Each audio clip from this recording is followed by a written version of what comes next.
hinahal iwan sa aming buhay at ay itong araw ay iyong kapayapaan.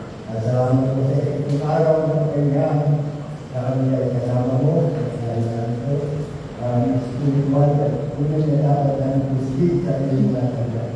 Salamat sa mga biyaya at tinatanggap namin sa aming buhay.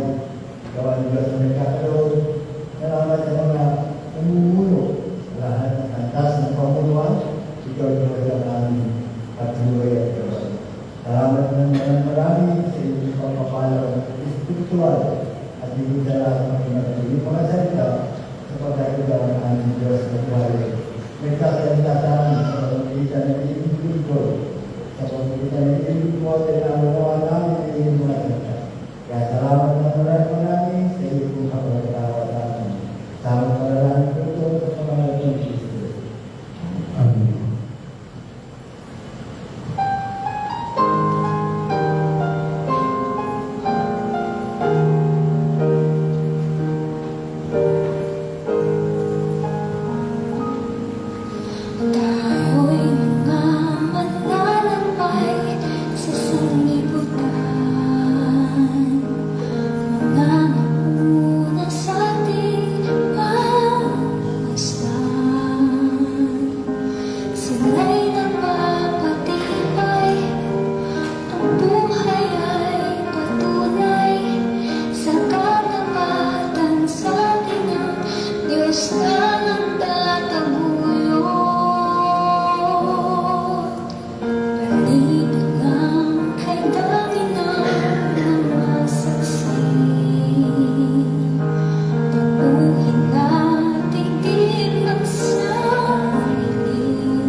Sumasampalataya ako sa Diyos amang makapangyarihan sa lahat. Dalawa lang ang langit at lupa. At kay Kristo ang anak niya at ating Panginoon. Na sa iwanan ng Espiritu Santo, ng anak ng Maria, nagsuko sa hapon ni Poncio Pilato, Pilato sa krus na matay at hindi. Umaba sa tao ng napatay, sa ikatlong araw ay nagbuhay at tuloy. Amen sa langit at nakatulog sa kanan ng Diyos ang makapangyarihan sa lahat. Lalo ang Panginoon, ang buwan ng buhay. Sumasampalataya ako sa Espiritu Santo, sa banal na Iglesia ng pangkalahatan, sa kapulungan ng mga taong binigyan ng Diyos, sa pagkawalan ng kasalanan, sa muling pagkabuhay ng katawan, sa buhay ng mga mga pangatlong kong mag-awit, bago kong hangat ng salita ng Diyos, sabihin namin, himna mo sa litin, aming Panginoon, kami dito.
sa atin sa salita ng Diyos.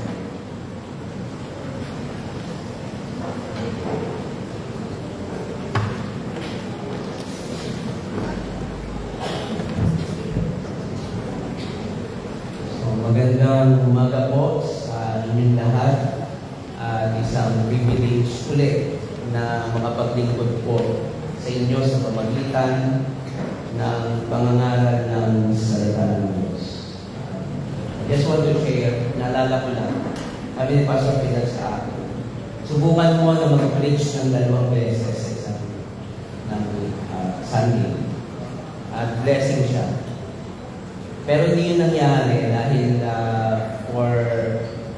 for a time ay morning service lang talaga kami sa pagsamahan. Dito pala ako mag-preach ng 2 beses. But indeed, it's a great blessing na makapangaral sa inyong pong lahat. So, sa umagang ito, ang title ng mensahe ay ang katotohanan ng naglalarawan sa pagpapaging banal. Ang katotohanan naglalarawan sa pagpapaging banal. So, na-encounter na ba or naka-encounter na ba kayo ng isang tao na nagsasabi na siya ay Kristiyano at nagsisimba tuwing linggo, ngunit ang pamumuhay ay taliwas sa salita ng Diyos. Kumbaga, parang walang pinagbago ang kanyang buhay. Ngunit tanda natin, hindi ganoon ang pamumuhay ng isang tunay na mananampalataya. Kaya sa oras ito, ay ating alamin kung ano ba yung pamumuhay ng isang tunay na ligtas. So, buksan niyo po ang inyong mga Biblia sa Romans chapter 6. Romans chapter 6, verses 1 to 10. Romans chapter 6, verses 1 to 10. At ito po ang sinasabi, what shall we say then? Are we to continue in sin that grace may abound? By no means. How can we, who died to sin, still live in it? Do you not know that all of us who have been baptized into Christ Jesus were baptized into His death? We were buried therefore with Him by baptism into death, in order that just as Christ was raised from the dead, by the glory of the Father, we too might walk in newness of life. For if we have been united with Him in a death like His, we shall certainly be united with Him in a resurrection like His. We know that our old self was crucified with Him in order that the body of sin might be brought to nothing, so that we could no longer be enslaved to sin. For one who has died has been set free from sin. Now, if we have died with Christ, we believe that we will also live with Him. We know that Christ, being raised from the dead, will never die again. Death no longer has dominion over Him. For the dead He died to sin, once for all. But the life He lives to God. So you also must consider yourselves dead to sin and alive to God in Christ Jesus. Tayo po ay manalangin. Dakilang Diyos na manalangin na sa langit, salamat Panginoon sa araw po ito na ibinigay niyo po sa inyong mga anak. Salamat po at nagkatipon muli kami upang sambahin ka sa Espiritu at katotohanan at magpalakasan sa isa't isa ayon sa inyo pong pinag-uutos na kami po ay mga tipon at huwag namin ito pabayaan sapagkat nalalapit na ang iyong pagdating. Panginoon Diyos, dalangin namin Panginoon, na buksan niyo po ang puso ng bawat isa upang maintindihan ang iyong banal na salita na ipapangaral sa oras na ito. Bless the preaching of your word today. Salamat po sa pangalan ni Jesus. Amen. So, ang passage po nito ay personal na sulat sa mga Gentiles at mga Jews sa Rome. Ito ay tumutukoy sa mga believers na wala na sa ilalim ng kasalanan. Sapagkat noon, nung wala pa tayo kay Kristo, ay nasa ilalim pa tayo ng kapangyarihan ng kasalanan, kontrolado pa tayo ng kasalanan, at sunod-sunuran tayo sa kasalanan. Pero nung tayo ay na kay Kristo, tayo ay pinalaya na ni Kristo. At yung buhay na meron tayo ay bunga ng pagiging isa natin kay Kristo, o yung tinatawag natin sa English na union with Christ. Noon tayo ay, again, nasa ilalim ng utusan, pero ngayon, we are under the grace of God. So Paul asserts that all believers are united with Christ at ine-enjoy natin yung bagong buhay. So the message for this morning is the reign of grace in the life of the true believer. The reign of grace in the life of the true believer, o ang paghahari ng biyaya sa buhay ng tunay na mananampalataya. Ang paghahari ng biyaya sa buhay ng tunay na mananampalataya. Dalawang bagay ang ating titingnan po sa umagang ito. Una ay new life in Christ o bagong buhay kay Kristo. At ikalawa ay union with Christ o ang pagiging isa kay Kristo. So alam ni Pablo na may mga aabuso sa kanyang mga tinuturo tungkol sa justification by faith alone. So alam natin yung mga antinomians, they use the doctrine of grace para gumawa sila ng mga kasalanan. Kasi may nagsasabi kahit sa panahon ni Pablo na dahil tayo nasa ilalim na ng biyaya ng Diyos, tayo ligtas, hindi mawawalang kaligtasan, so malaya tayong gumawa ng anumang gusto natin gawin. But the grace is not licensed to sin. Bagkus, ito ay nagbibigay sa akin ng kakayahan upang kambuhian ang kasalanan at tanggihan ang kasalanan. At ito ay maaari din gamitin ng excuse ng iba. Kaya itong letter na ito ay magbibigay linaw sa buhay ng isang justified o pinawalang sala. Napatawad tayo sa ating kasalanan, naging matuwid tayo sa harapan ng Diyos, hindi dahil sa ating kabutihang ginagawa o sa kagalingan natin sa theology or even able to articulate the gospel,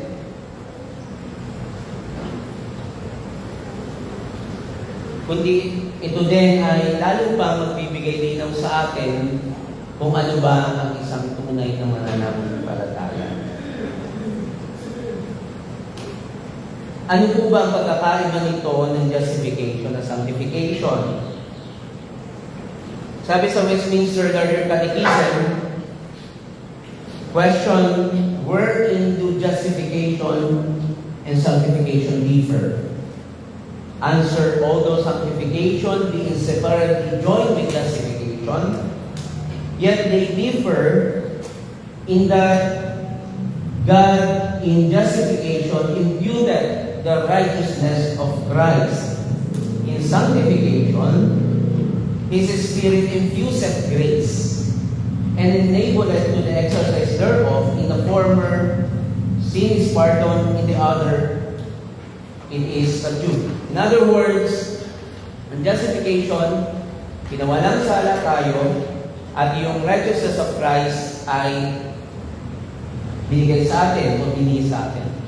While sa sanctification ay nagkaroon tayo ng kapangyarihan o kakayahan na mamuhay sa kabanalan at talunin ang remaining sins na meron tayo.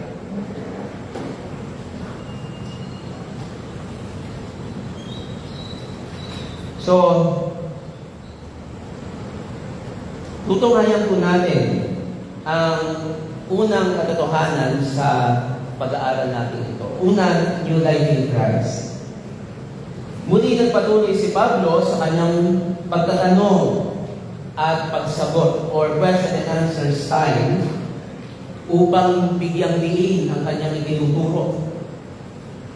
Kaya mapapansin nyo, every time you read the book of Romans, meron siyang pagkakataon o maraming pagkakataon na siya ay nagbibigay ng katanungan and at the same time, siya din ang nagbibigay ng kasagutan. So, he is expecting or supposing na may mag-o-oppose sa kanyang mga turo, especially from the Jewish community.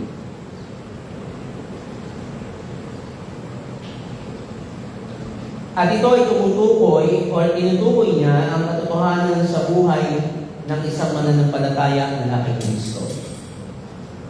Ang tanong niya ay, what shall we say then? Kung inyong mapapansin sa chapter 6. Sinimulan niya chapter 6 ng, what shall we say then? So ito ay tumutukoy sa konklusyon sa mga una niyang sinabi tungkol sa gospel and justification. Ito ay nagbibigay rin sa magbabasa o sa mga makakarinig ng bagong paksa. At ito nga ay ang new life in Christ at union with Him. At sinundan pa ito ng isa pang tanong. Are we continue in sin that grace may abound? Tayo ba'y magpapatuloy sa pagkakasala upang managana ang biyaya ng Diyos? Ang katanungan ito ay tumutukoy o nangangahulugan na kailan man hindi na magpapatuloy ang isang believer sa pagkakasala. Ang literal na kahulugan nito ay imposible na ang isang nagsasabing mananampalataya ay magpapatuloy sa kasalanan at imposible na walang gawa ng kasalanan. At aware siya na siya sa kasalanan o pag nakagawa ng kasalanan ay ma-offend niya. Hindi ito yung feeling lang na ayaw kong magkasala kasi maapektuhan ako. Kundi laging nasa isip ng isang mananampalataya, ma-offend ko ang aking Diyos. Kaya sinundan niya o ni Pablo yung ganong tanong at sagot na certainly not. Hindi kailanman mangyayari. Hindi kailanman mangyayari ang isang mananampalataya ay mag-e-enjoy sa paggawa ng kasalanan. Pwede tayong mag-struggle because we have remaining sins. Pero itong struggle nito ay pakikipaglaban sa kasalanan. Pag tayo nakagawa ng kasalanan, tayo ay nalulungkot. But always remember we have Christ, the victor, na siyang tumutulong sa atin palagi upang tayo magtagumpay sa paglaban natin sa ating remaining sins. So, ang buhay ng mananampalataya ay nailalarawan sa bagong buhay na kung saan siya ay lumalakad na sa kabanalan, dulot ng pagbabago dahil sa natamong kaligtasan at pananahan ng banal na Espiritu or the indwelling of the Holy Spirit. Kaya may bagong buhay tayo dahil ito ay dinala ng banal na Espiritu sa atin. That is the work of regeneration. That is the ministry of the Holy Spirit. Kaya importante that we should never neglect the Holy Spirit. Kailangan mahalaga na maunawaan din natin ang gawa ng banal na Espiritu sapagkat ang banal na Espiritu ay mahalaga sa buhay ng mga mananampalataya. The Holy Spirit enable us to live in holiness. The Holy Spirit convicts us of our sin and righteousness. So ang isang believer, bagaman ay nagkakasala pa rin, ay hindi na alipin ng kasalanan. Wala na siya sa ilalim ng kapangyarihan ng kasalanan. Kailangan ito nating maintindihan mabuti. Ang kanyang sarili ay namatay na nakasama ni Kristo. At kailan? Noong si Jesus ay namatay sa krus ng Kalbaryo. Tayo ay namatay nakasama ni Kristo. At muling nabuhay nakasama ni Kristo. Kaya nga, we have the reason para lagi magpasalamat sa Panginoon because we receive the spiritual blessing. Higit pa ito sa pagpapalang material. Sapagkat ang pagpapalang ito ay walang sino man ang pwedeng makakuha o makapagnakaw. Ang blessing na yon ay yung buhay na walang hanggan, napatawad tayo sa ating mga kasalanan, tayo ay binilang sa pamilya ng Diyos at maghahari na kasama niya. At tayo ay may sentyo ng Banal na Espiritu, kaya tayo ay kasama sa muling pagkabuhay magmuli. Kaya hindi na tayo hatulan, dumating man ang Panginoong Kristo, ay hindi na tayo hatulan at ihahagi sa dagat-dagatang apoy, kundi tayo ay tatanggap ng gantimpala mula sa Panginoon. So, ang pagiging patay sa kasalanan ay nangangahulugan na hindi ka na kontrolado ng kasalanan. Yun ang sinasabi ni Pablo. Wala nang kapangyarihan sa iyo ang kasalanan, kaya kaya mo na itong paglabanan o mapagtagumpayan sa tulong ng banal ng Espiritu.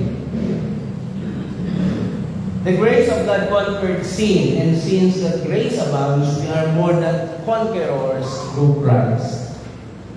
Ang isang nagsasabing siya ay tagasunod ni Kristo, ngunit nabubuhay pa rin sa pagkakasala, ay maaaring masabi natin hindi totoo mananampalataya. Dahil nabubuhay pa rin siya sa pagkakasala, masaya pa rin siyang gumagawa ng kasalanan. Wala siyang conviction of sin. Kaya nga sabi ni Pablo, examine yourself if you are in the faith.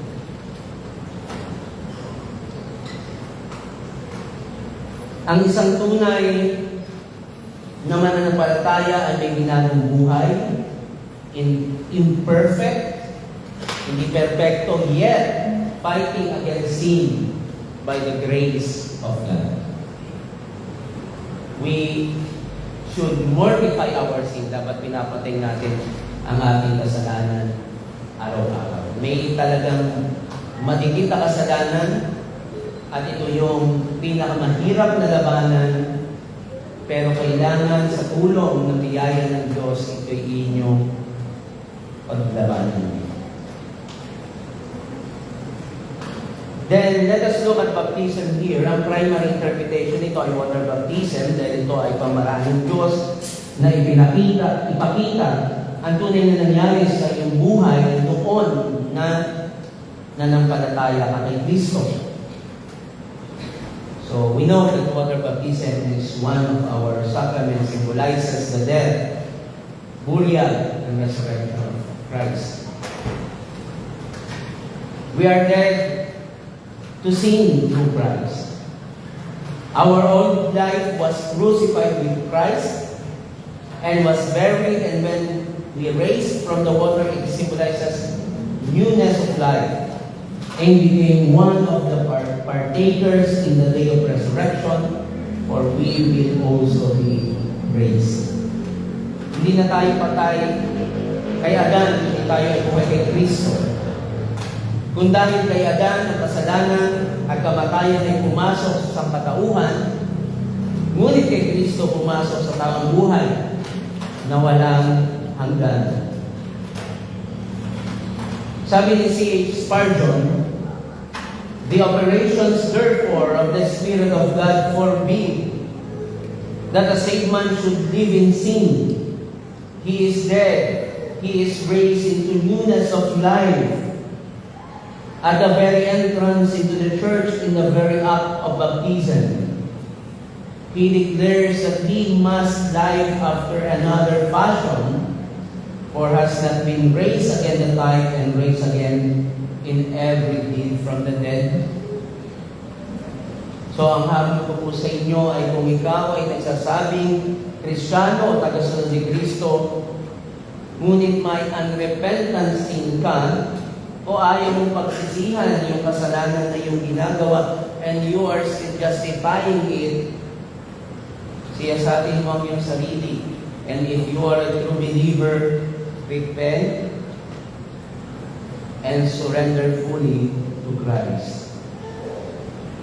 Ang iyong buhay ba ay nagpapakita ng kabanalan?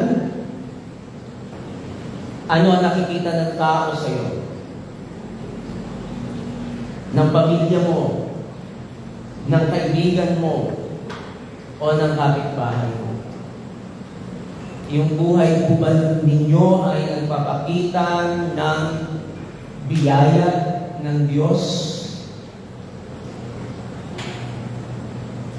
Ang newness of life ay, o ang bagong buhay ay makakamta mo lamang kung sasampalataya ka kay Kristo. Kung hindi ka pa mananampalataya, magsisi ka at sumampalataya ka kay Kristo. Doon ka magkakaroon ng bagong buhay, magkakaroon ka ng buhay na walang hanggan. Tanging si Kristo lamang ang iyong pag-asa.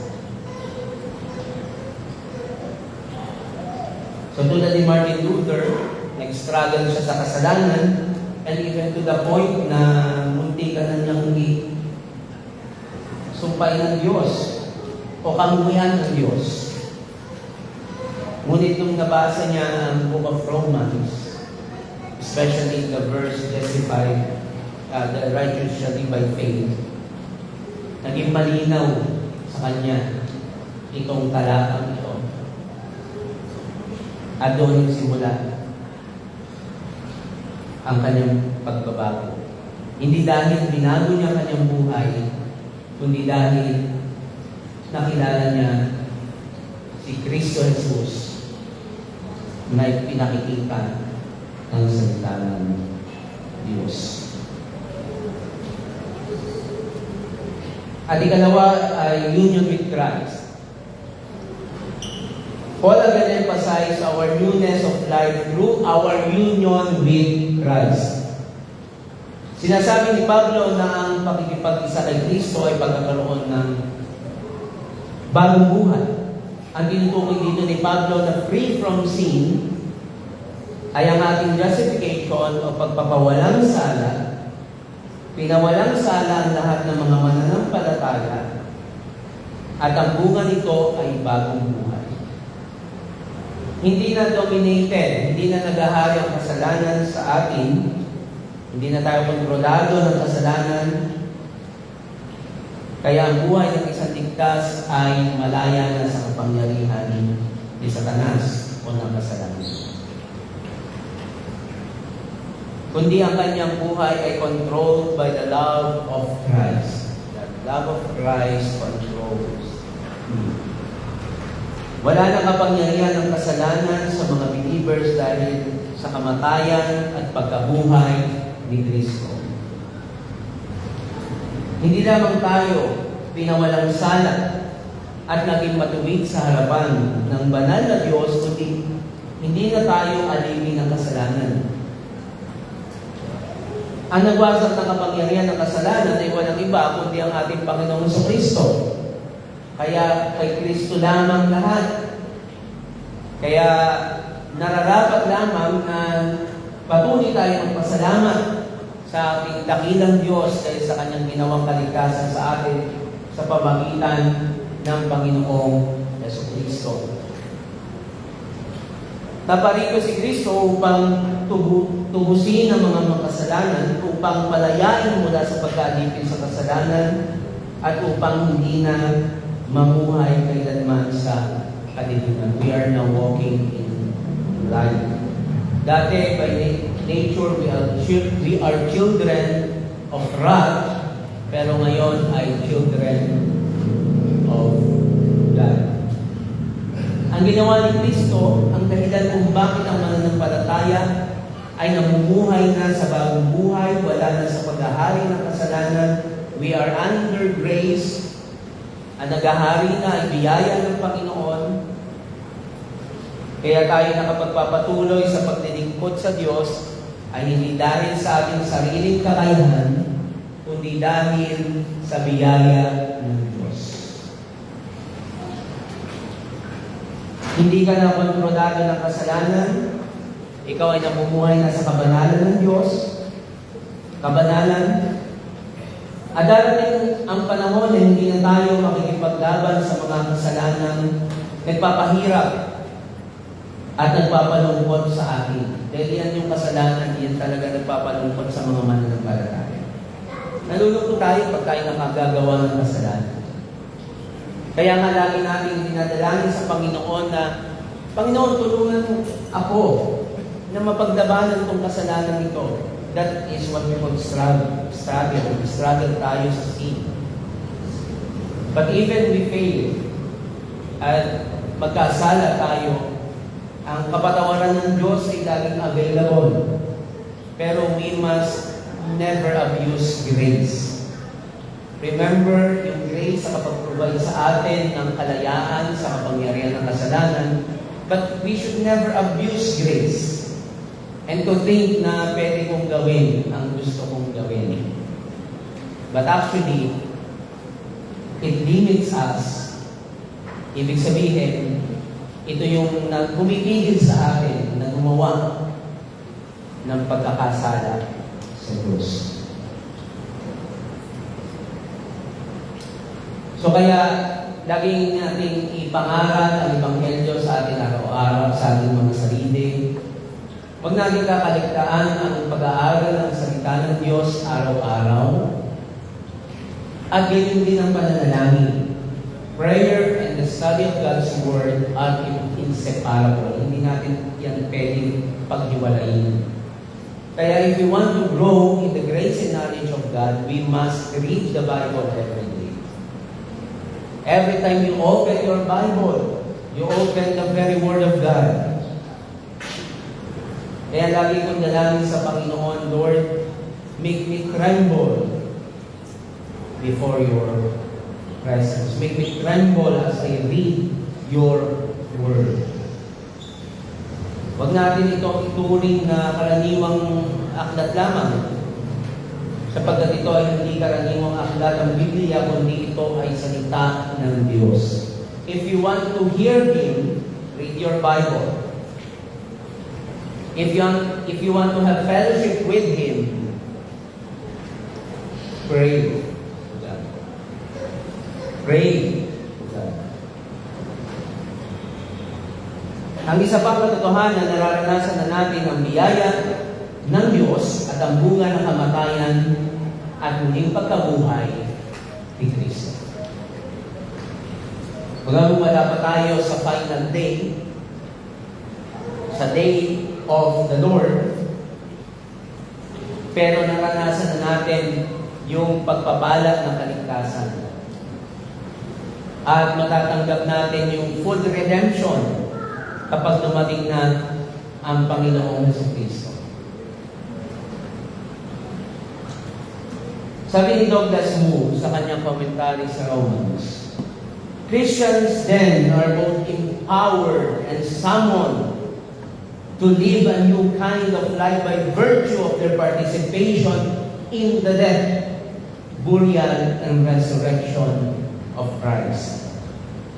Kaya maging hamon sa bawat isa na laging mamuhay sa katotohanan ng Romans chapter 6, lalo na sa panahon na tayo nakakaranas ng matinding tukso o pagsubok. Alalahanin mo ang kalalagayan mo kay Kristo Alalahanin mo na hindi ka na kontrolado ng kasalanan. Huwag ka na muling pagkaalipin sa kasalanan bagkus ito ay iyong itakwil at kasumlaman. Ang mga bagay na nagpaalipin sa iyo noon ay mas mabuting huwag mo nang balikan. Huwag mo nang gawin. That is how we mortify our remaining sins. Kasama mo si Kristo araw-araw palagi sa pakikipaglaban sa kasalanan. Remember that Christ is always with you. Sabi niya, I am always with you. Kaya hindi ka nag-iisa as you battle against sin. We are always in the battle. Kaya sabi nga ni Pablo sa Ephesians, ibihis mo yung baluti, the full armor of God. In conclusion, ang bunga ng justification ay bagong buhay. Pinawalang sala ka at ginawang matuwid sa harapan ng Diyos, kaya ang bunga nito ay newness of life. Our union with Christ. Ang ating kaligtasan, ang pinakamahalagang pagpapala na ating tinanggap. Always live in this truth and always look to Christ. Pray. Never forget to pray. Sabi ng Panginoong Kristo, pray so that you will not fall into temptation. Read and study your scripture, your Bible. Huwag natin hayaan yan na alikabukan. Again, nabanggit ko na, I think, Sunday, sabi ng isang writer ng book about how to interpret the Bible, a dusty Bible leads to dirty hands. Dahil hindi mo binabasa ang salita ng Diyos, pag hindi mo binasa ang salita ng Diyos, ibig sabihin you are not interested in listening to God. Kung hindi ka nananalangin regularly, you are not interested to talk to Him and to have fellowship with Him or and to have communion with Him. So kung nagagawa natin ito, mag-repent ka, ask the Lord for forgiveness. And God will forgive you. He is just and righteous. And not only to read and study, but meditate the written word of God. Hindi mo lang ito babasahin at kaaralin, pero ito ay paprocess mo sa iyong isip. Pag iisip-isipin mo ang passage na ito throughout the day, ano yung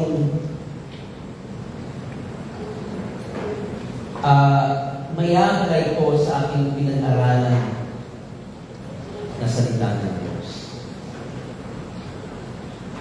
So always meditate the Word of God.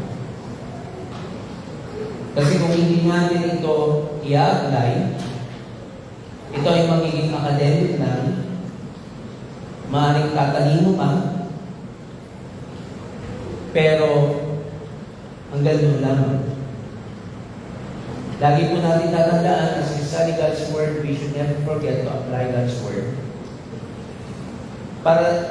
At tandaan po natin, tutulungan tayo ng Banal na Espiritu na i-apply ang ating natutunan. So let us pray. Dakilang Diyos na manaming nasa langit, salamat po sa oras sa ito. Salamat po that we are justified and sanctified. Thank you, Lord, dun sa assurance that we will progressively sanctified and we will be more like Christ. Hindi doon sa pamagitan ng aming kakayahan, kundi sa pamagitan ng Panginoon. Sa pamagitan ng iyong masaganang biyaya. Salamat po sa iyong faithfulness, sa katapatan mo, sa covenant mo sa amin. Salamat, Panginoon Diyos, dahil mabuti kang Diyos at nagkaroon kami ng kaligtasan sa pamagitan ng aming Panginoong Kristo. Salamat po ng marami sa katotohanan ito na kami ay tinago na sa pamagitan ni Kristo. At salamat sa tulong ng Banal na Espiritu upang kami ay makapamuhay sa kabanalan. Tulungan niyo po kami na magpatuloy na mamuhay sa kabanalan upang maluwalhati ka o God, maparangalan ka sa aming buhay at hindi maging stumbling block sa mga iba pang hindi pa mananampalataya. Salamat po muli na marami sa pangalan ni Jesus.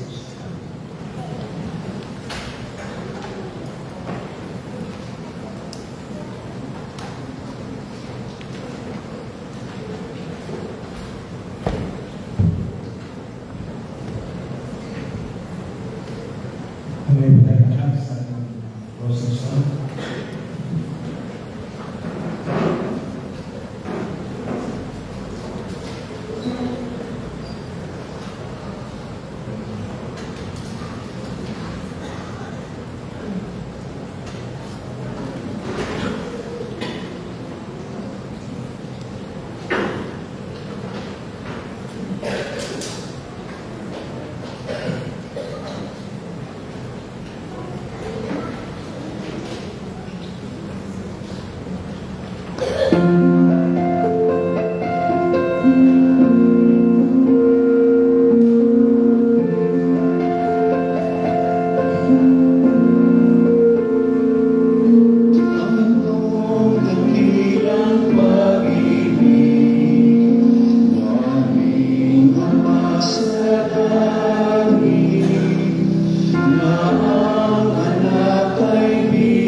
Panginoon, salamat po sa inyong salita, sa inyong mga ng pagkasan, sa Pumigil ni Kristo ang ito ay natubos. Ngayon kami mga mananampalataya na sa iyong biyaya ay nais niyo, Panginoon, na kami mamuhay ng nararapat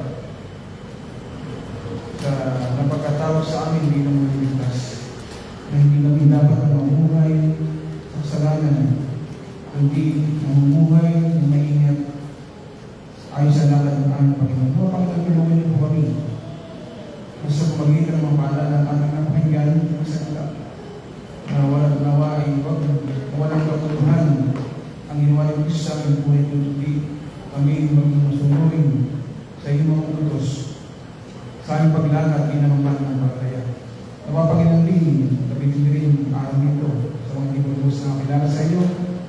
Nawa, huwag sila magmalaki sa kanilang kalakasan o kakayanan, sapagkat tunay nga po na walang sino man tao ang magpapagdiligtas sa kanyang sarili, kundi ang Panginoon Jesus lamang ang kusang kalbaryo ng aming pag-asa ng bawat tao. Tulungan niyo po, Panginoon, kami sa oras at araw nito na malughati ka namin at payagkasyon na dapat at purihan dahil sa iyong kabutihan. Salamat po, Panginoon, sa iyong salita.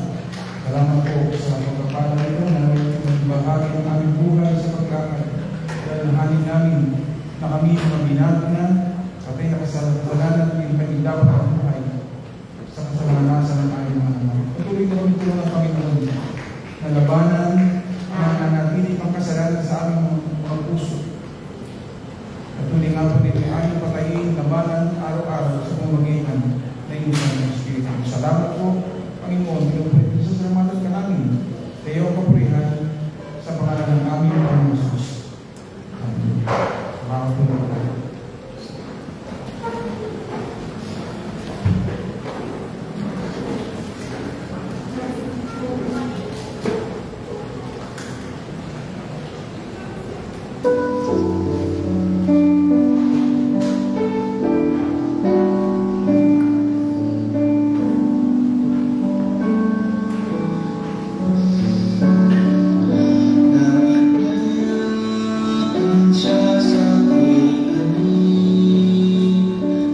Cristo,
namumuhay sa kasalanan.